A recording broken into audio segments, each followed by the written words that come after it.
I met him on a Tuesday. Not the kind of day you expect your life to change.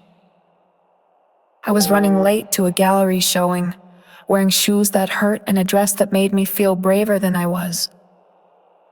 He stood by a painting of a woman looking out to sea, completely still, like he belonged to that canvas. Our eyes met, and something in me shifted. He smiled first, of course he did. "Beautiful, isn't it?" he said. "The painting?" I asked. He tilted his head. "That too."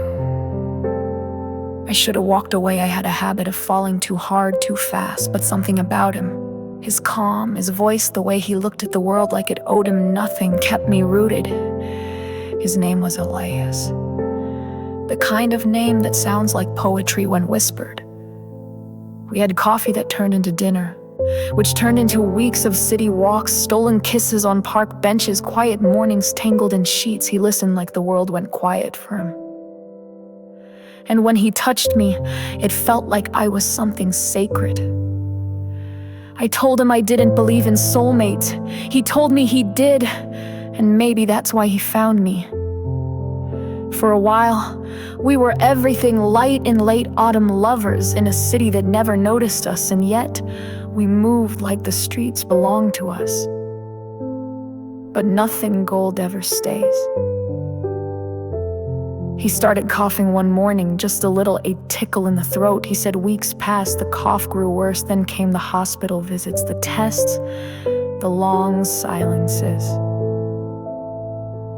I remember the night he told me. The rain tapped against our windows like it had something urgent to say. He sat beside me, held my hand too tightly. "It's in my lungs," he said. "Aggressive terminal." I didn't cry, not then. I just leaned into his chest and listened to the heart that wouldn't be mine for long.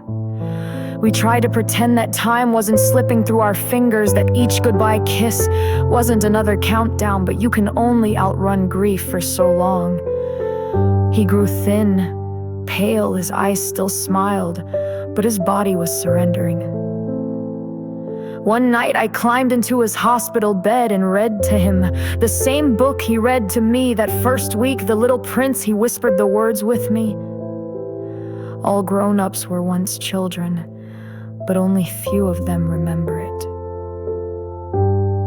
I asked if he was afraid. He said, "Only of forgetting your voice."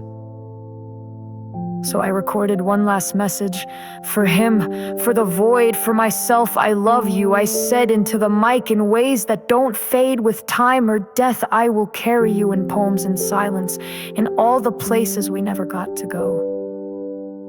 He smiled through the oxygen mask. He kissed my palm. And then he kissed goodbye. They say grief softens. I'm not sure it does. It just changes shape. Now it lives in quiet places, in a song he once hummed, in the smell of old books, in an unfinished cup of coffee across the table. But I remember him, not in his ending, but in how he lived, the way he loved without hesitation. The way he made me feel like the only person in a crowded world. And some days, I still talk to him. And some nights when I close my eyes, I see him standing by that painting again, smiling like the storm never touched us.